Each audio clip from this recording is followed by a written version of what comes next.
Dearly beloved. Yeah, we've been through the register already.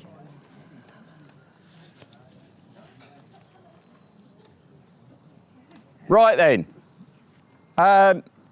Thanks everyone for coming. For those of you that haven't realised, I'm Ellis, supposedly the organiser.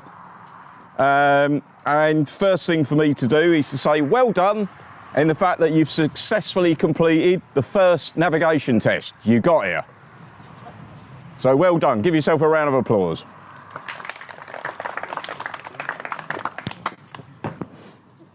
Over the course of the next hour, I'll try and take you through everything, hopefully, you'll need to know about making your 10CR as stress-free and as enjoyable as possible. If I can ask you to hold fire on questions until the time at the space at the end, because I may well cover it at some point during the briefing. Okay? Right, you should have all picked up your packs. I have still got a few over there, but I think there are people that haven't arrived yet. So in your pack, you should have a rally bag for each of your team members, a T-shirt for each of your team members, a road book for each of your team members, and 2 door stickers. Okay? Everyone got those? Yep, good. Shout out to Charlie Deards, who's not here, but who designed the logo for this year. So cheers, Charlie. The road book contains a lot of information about the run. Please do take the time to have a read through. It's also got some checklists in there and all of your signing on details. So make sure that you've got your lead road book with you at the start, at the finish, and if you see anyone during the actual run from a club officer point of view who wants to sign off the countries that you've done, then that's fine. But just keep that with you. Sleep with it under your pillow. Then remember to take it. Handy hints. Again, big shout out to Annie Andrews, who did the original work for the handy hint stuff. It's on the website if you've not seen it. There's excerpts of it in the road book, slightly updated with some more information, stripping out things like COVID and all that, because I don't think we have to worry about that too much now. But yeah, take the time again to go through just to make sure there is some important information in there. Right, kit to take. Taking part in and organising a number of these endurance runs over the past few years, we've got to know a lot of the kit that you should really make sure that you take with you. So a decent road atlas, because yes, all right, we're all going to use sat-nav and blah, blah, blah, but if it breaks and you don't know where you are, having something like that in the car is very useful. Trust me, we've been lost in Germany in the middle of the night on an earlier 10CR that I did, and we ended up going nearly 75 miles in the wrong direction. So we always had a compass with us at that point as well. Pens, pencils, highlighters, anything like that. A fire extinguisher is a good idea, definitely a warning triangle. First aid kit, make sure it's in date. Spare bulb kit, high-vis jackets. Remember, there has to be 1 per person in the car, inside the car. When you're in France, if you're in the boot, it's not good enough, you'll get fined. Tools and spares. Use the rule of thumb, take only what you'd be prepared to change at the side of the road. Don't bother taking clutches and things like that if you're not prepared to actually do them. I've known people change a clutch on the 10CR, don't get me wrong, but only if you can do it, bother taking something like that. For the main entrance and all drivers, passports, there's some detailed information in the road book explaining the expiration rules over passports. I'm not going to go into it because it's too blooming complicated, but it is all listed down in there. Please make a point of checking if your passport's close to actually expiring. Just check the rules. All right. Car insurance, obviously, you make sure that your car insurance is covering you abroad and for everyone that is going to be driving the car. Your driving license, make sure that you've got a valid license, and you've got, if need be, an international driving permit, should you require it if you've got an old paper license. The other thing to do as well is go onto it's handy to go onto the DVLA website and get your detailed license information. So when you go in and you do that, it's valid, I think, for 21 days. So you can go in later in the week and do it, and it'll be valid for the run. And it just pulls off all of the additional information that you used to have on the sort of counterpart of your old sort of paper license. A European health card, make sure that you've got one that's valid, up to date, etc. Hopefully you've all done that already. Personal travel insurance, breakdown cover for your car. If you've got it in with your insurance, make sure that it's enough. Most of them that are in with insurance are only up to a certain amount. If you're in the darkest depths of Italy, furthest away from home, and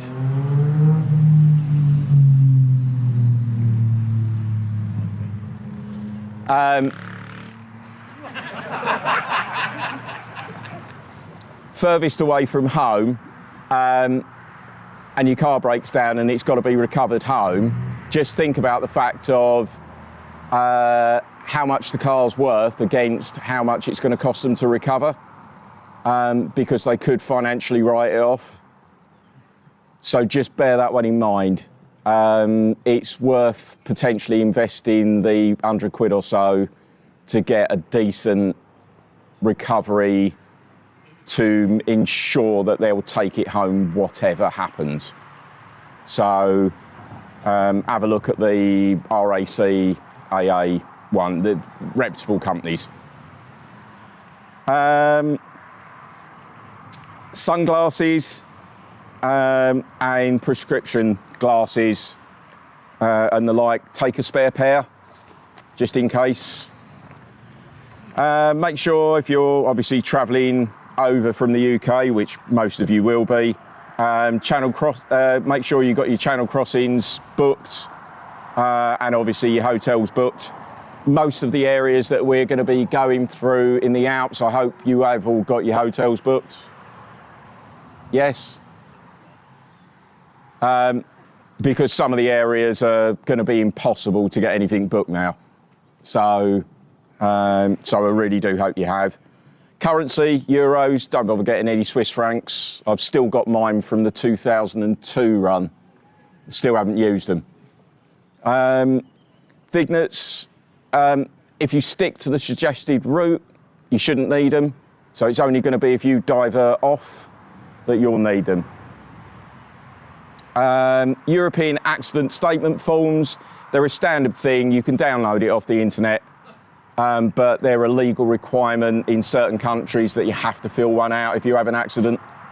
So just make sure you do get a couple with the view that you hope you come home with them as well, not filled out. ICMVs, International Certificate of Motor Vehicles. We are dipping our toe into Liechtenstein.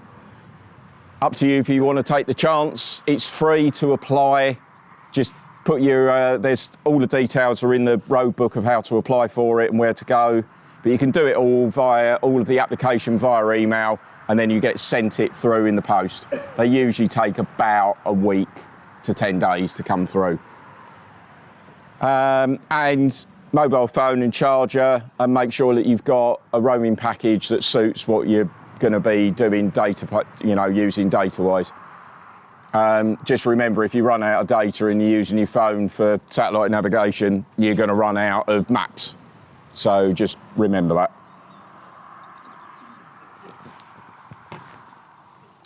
Right, things to be aware of. The WhatsApp community, has everyone joined that? So there was a link that was sent out with the first email that I sent about the drivers' meeting about 6-8 weeks ago that had the invite for it. So look the email out and join the community. It's where all of the, well, obviously all the chat and photos and everything, but also it's where all the broadcasts will be made if there's any emergencies or anything like that. So please make sure that you have joined up. I will send another link through just to G up anyone that hasn't, but please make sure. Obviously social media, Facebook, etc., and the CT forum on the website. SatNav files, yes, we're doing them. Don't worry about it. There'll be GPX files. They can be converted online to whatever you want, but they'll be coming through in GPX format.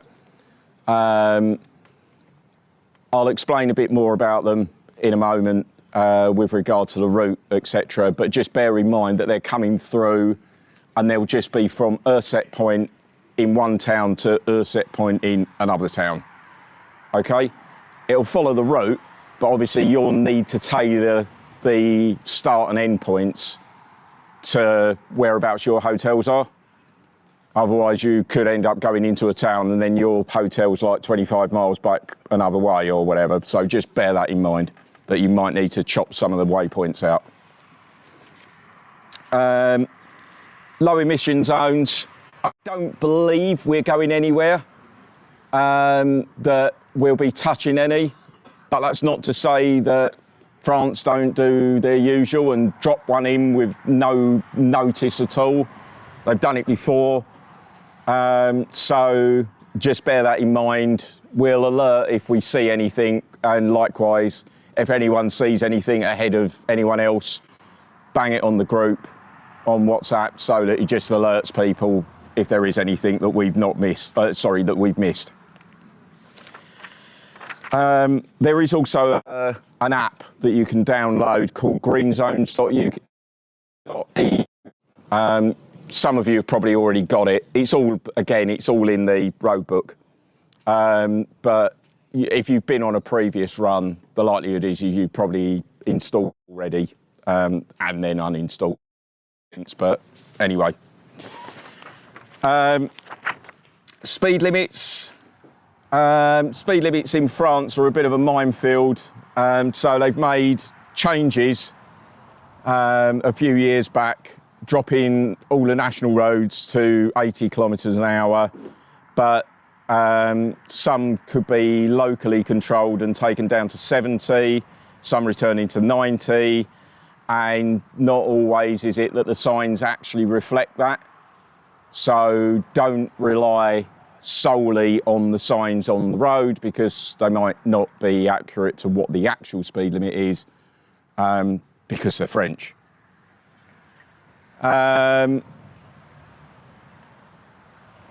Dash cams and speed camera detectors. Dash cams are not allowed in Austria. We're not going, there's not a huge amount we're doing in Austria, but just make sure that if you have got a dash cam, you take it off while you're in Austria. It's not good enough just to turn it off. Take it off the windscreen. So if they see you with any form of camera, so even if you're time-lapsing or anything like that, if they see you with anything like that, it will be confiscated.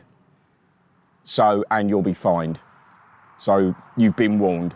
I actually, a couple of years ago, I actually asked if it was okay to time-lapse and explained what I was doing, and I got a point-blank no, and thank you, we now know that you're coming, and we'll make a point of looking. So that was nice. Speed camera detectors, again, similar thing. Most of the countries don't allow them. So if you've got that capability and functionality within your sat-nav, I would suggest disabling it. So that way you're being as clean as you can. But it's up to you. Right, fuel. The last few occasions we've been out, we've not had any issues getting hold of E5 fuel, so it should be all right. I've not known of any changes, so I'm gathering that it should still be all right to do that. I think the key thing is just make sure, because the colour schemes are different from in the UK, so just make sure you're looking for E5, don't go by colours. I think the key thing is if you see E5 and you know you're going to need to fill up in the next hour, couple of hours or whatever, get it. That would be my suggestion. Right, car preparation. Not going to go into too much detail because I would hope that you've actually got everything done by now. He says knowing that his car's going in tomorrow. The most common issues of failures are things like brakes running out. Make sure that you've got, enough lining on them in order that they're going to last the run. They do use on the passes, they do use a hell of a lot. So don't think that, oh, it's all right, they're only half worn. They will run out. So, I'd strongly suggest that if you've got .5, I would strongly suggest that you may want to rethink that if you've not actually done mounting passes before, because it can boil up. So, but standard, I've never had a problem with .4, sort of just standard stuff. So it seems to be all right. Bearings, check their set sort of correctly, not too loose, not too tight. Tyres, make sure they're all in good condition. And obviously exhausts and things like that, make sure all your rubbers are okay and they're, hanging well above the ground just in case any speed ramps or anything like that. Right, driver preparation. It's obvious, but prior to and on the run, make sure you get enough sleep. Don't drink too much. Just remember, on the continent, the allowed level of alcohol is a lot lower than in the UK. Driving standards. There's nothing much to say other than just remember you're representing the club. Please don't bring the club into disrepute, is all I will say. If you break down or need help, put your bonnet up to let other crews know that you're in trouble. And obviously, if you see a car at the side of the road with the bonnet up, if you're in a position to do so and it's safe, then please stop and try and give assistance. If you need to retire from the event, please contact either myself or Dale Barker. Numbers are in the road book, so that we can make a note and we don't, we can sort of, if we can, assist or whatever. But again, it comes back to the fact of use the WhatsApp groups. If you've got a part that you need and you've not got one, then ping out and see whether someone else might be carrying one that's nearby. Right, the route and stops. So the start of the event will be at Sedan. It'll be in the E. Leclerc car park. Those of you that have done the start at Sedan before, it's the usual place. buying Mackie D's. So you can replenish yourself and replenish the car, because there's a petrol station in the car park as well that does E5. So we'll be there from about 7:30 in the morning. We'll be signing on, obviously, everyone, but distributing the packs for the Continental drivers that are starting out there. When you arrive, can you please report straight to us, all team members? Remember, all of you have to sign on. And it's much easier if you do it all together than it is if I keep them in dribs and drabs, because we're all over the shop. So just try and be a bit, try and be helpful to us, so because we want to get on the road as quickly as possible as well. Right, the road books and timing. So we've made a significant shift in the route instructions. I don't know if any of you have actually flicked through anything in the road book yet, looked at any of the instructions. Really? So Annie, again, has painstakingly rewritten the confusing route instructions that we get out of the navigation software to resemble something close to what you'll see on the road when you're driving.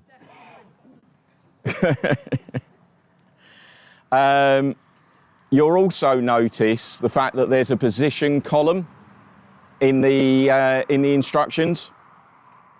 So what that's actually giving you is the name of the place closest to the point that we're actually, you'll actually be at that moment in time. But it also gives you a what 3 words reference as well. Does everyone know what 3 words is? All nodding. Any no's? Need me to explain? If you've not got what 3 words installed on your phone, install it before you go. So, because if you get hopelessly lost, you can use that reference and that'll get you to that point. And then it's basically, you can just then carry on following the road book or, whatever. But it's a fail-safe to actually give you a reference point, which you can then reference to, sort of another system or whatever. Right. The routes and timings are there as a suggestion and guidance only. They should be set at an achievable speed for all to follow, but be mindful, of distance to your overnight stops, and basically how alert you're feeling. Don't drive if you're tired. Get someone else to drive or take a break. All right. It's significantly shorter every day this time. I don't think we go, I think one day we go over 300 miles. The majority of the days we're at 250, 260 miles, which is a lot lower than we've ever been before. The extra day has obviously reduced that mileage down. Control stops and roadbook signing. I've kind of already touched on this. We're not doing control stops apart from the start and the finish. We've done it a few years, and it's the problem is everyone wants to get up at different times. And if we're running a control stop to start people off in the morning, we could be sitting there till 10, 11 in the morning, waiting for other people to get there out of bed. So, which, look, we've got our run to run as well. So it's just much easier to just say, enjoy yourselves, and we'll see you at the finish. There'll be people we'll bump into as you're going along. It's just inevitable that's going to happen. But as I say, it makes it easier if you're travelling in groups of 3, 4 cars and whatever anyway. You don't want huge convoys of cars going along. It just makes it almost impossible for everyone else as well. Road books, as I've already said, can be signed by any of the club officials, any of the committee members, and whatever. There will be a few on the actual run. So myself, obviously, Dow, Herbert over there. Yeah. So we'll try and point them out if you don't know them, sort of at the start. The route. Right. So firstly, I want to express thanks to Roger Hoogmans. This is my Dutch mob that helped me organise the run alongside the UK team. So Roger's pretty much done the entire route himself with the help of Theo Boonen. So hopefully on from that, everyone saw the articles in the last couple of editions of Club Talk, giving a bit of a brief overview of what it is we're going to be doing. There's possibly a few changes that have been made since then. So some of the passes might not be on the agenda of changes that I'll come to in a second. But there's a few bits and pieces that we've had to change because of some issues in a particular area of Italy. But if you haven't read those, I'd suggest going back and having a read, because it'll just give you an idea about where it is we're going. So day one, we've got Sedan to Biberac and Aris. Then day two on to Lienz. Day three on to Murano. Day four on to Andermatt. Day 5 to Ipinal, and day 6 on to Kerkrade, Rolduc. And as I said, I think we got, it works out around 250, 270 miles, like apart from the first day, around 250 to 270 miles each day. And now the biggie, South Tyrol. So, Italy, they're getting up there with France. So, we heard about this about 6 weeks ago, and there's been this drip feed of information coming through, and it's just like, and every time we get another update, it gets worse. And it's like, right, okay, So basically what's happened is, in order to comply with emissions rules and things like that they should have been doing for about 30 years, they've suddenly decided overnight to slam a brick wall to any organised groups of cars, motorbikes, tractors. Yeah, I was puzzled by that one. Basically, if you're going up as an individual, it's fine. If you're going up as an organised team, you're basically going to get shown the door. So that's that. The problem we have is obviously a shed load of Triumphs. It's going to be obvious, with UK plates on the majority of them, it's going to be obvious it's organised. So there is no point in trying to actually disguise it. What we are suggesting, so the sat-nav route will be compliant with the rules, okay? We don't break anything. So if you stick to the sat-nav and follow that route, it will be fine. To lessen the draw of attention, we're suggesting put your stickers onto magnetic sheeting, and then you can just take them off, throw them in the boot, put them back on after day 4. So take them off for day 3 and 4, put them back on for day 5 onwards, okay? Because it will draw attention. And the problem is if one person spoils it, it could spoil it for everyone. It's becoming increasingly difficult to organise this run. And the last thing we need is the authorities hounding us and basically making it to a point where we can't do the run anymore. So, and that's the issue we've got. It's any cars that are stickered up, we just can't do it. It'll be impossible. It's going to draw so much attention to the run that we just can't allow it. As I said, the route that the road book, the instructions in the road book will take you up Stelvio. Stelvio is off limits from the eastern side. What we're now doing is we're now going out into Switzerland, taking the northern approach through and up the Umbrail Pass, which goes about 2/3 of the way up Stelvio, okay? And then you'll just continue on and go down the other side of Stelvio, which is outside South Tyrol. You can, if you wish, divert and go up to the top of Stelvio and come back the same way. It is okay to do that. Just make sure you don't go over the border into South Tyrol. Which side is that from? It's in it'll be all in the instructions. All right. That's basically it. As I said, all of the GPS, all of the satellite navigation,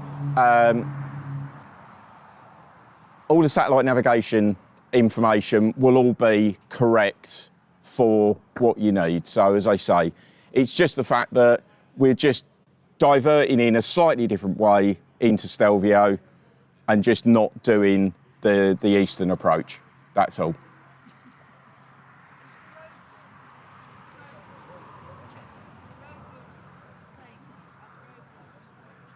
The road book is the original route.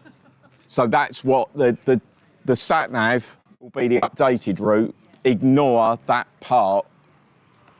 Once we get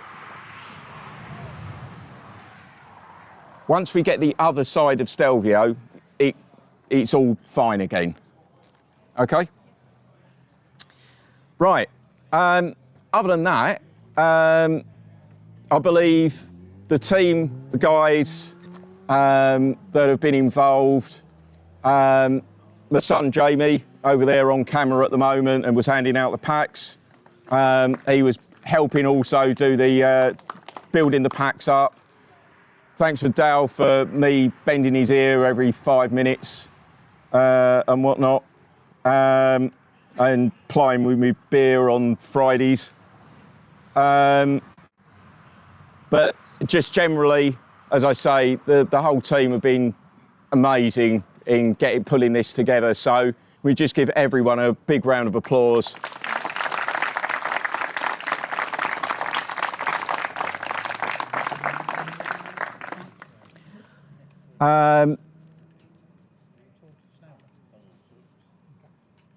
We've, as I say, ahead of you, you've got some tremendous roads to look forward to.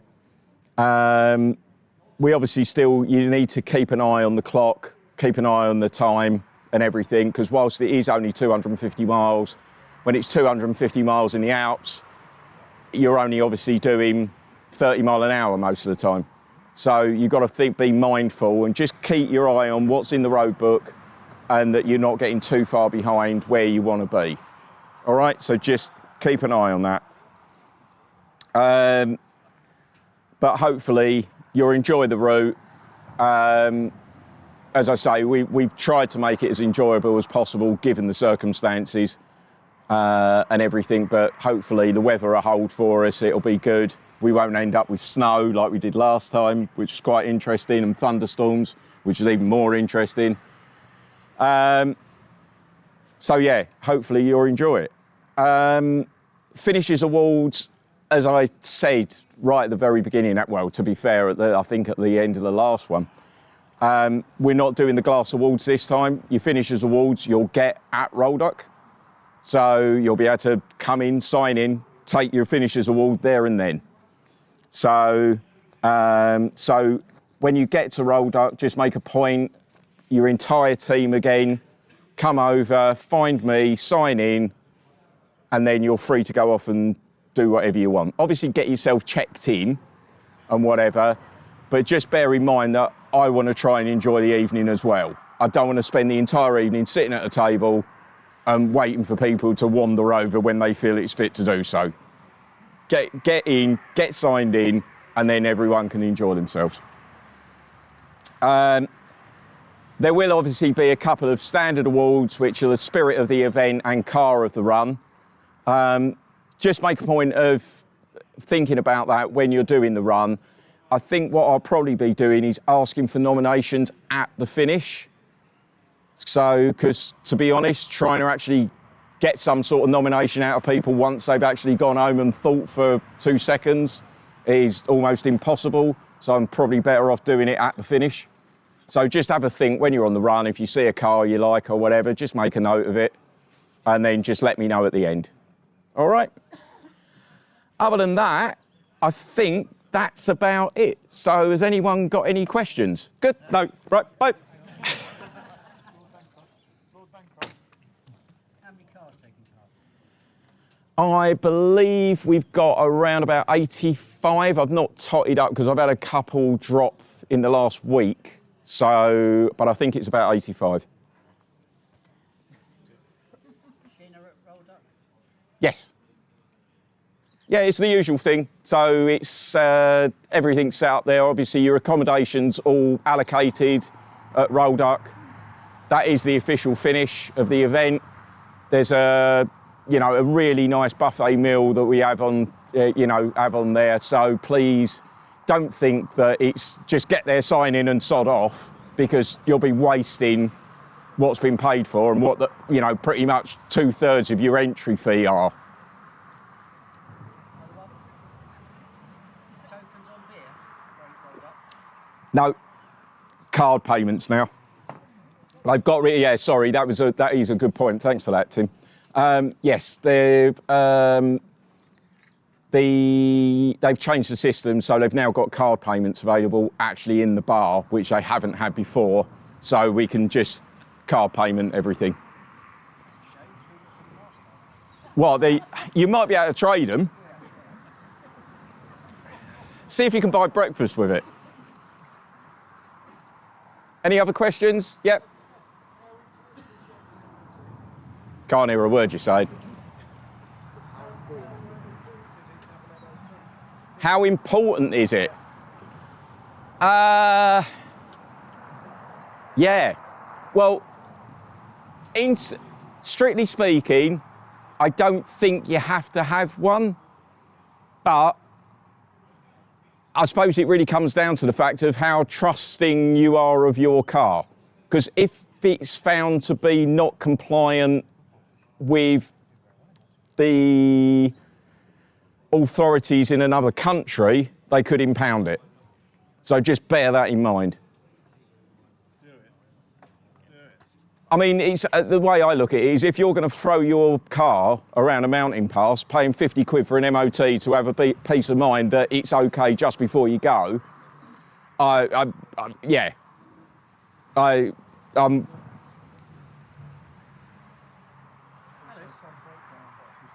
yeah, who said that?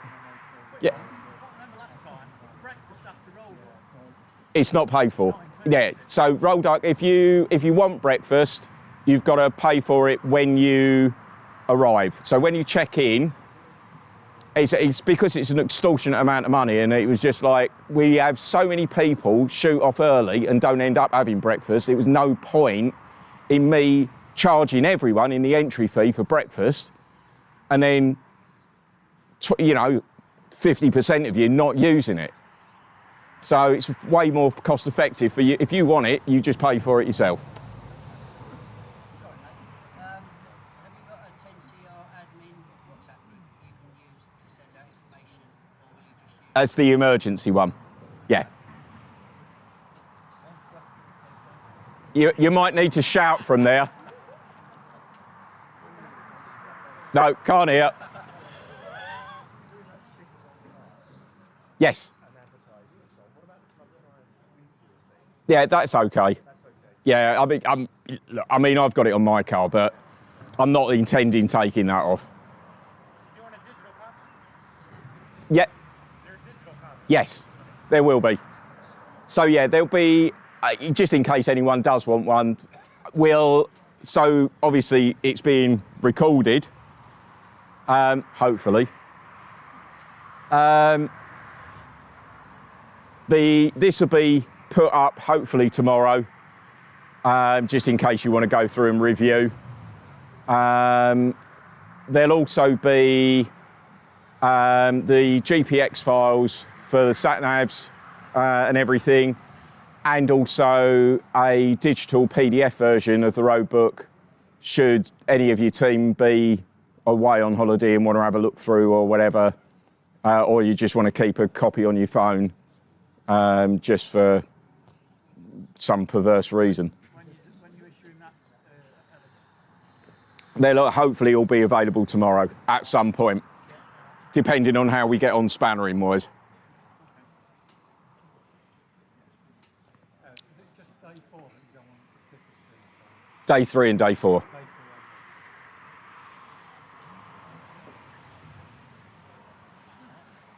Anyone else? No? Okay.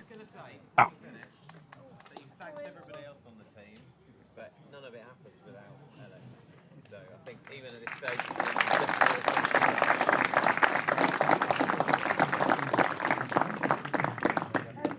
So as a novice, this is our first time, you mentioned GPX files. Yep.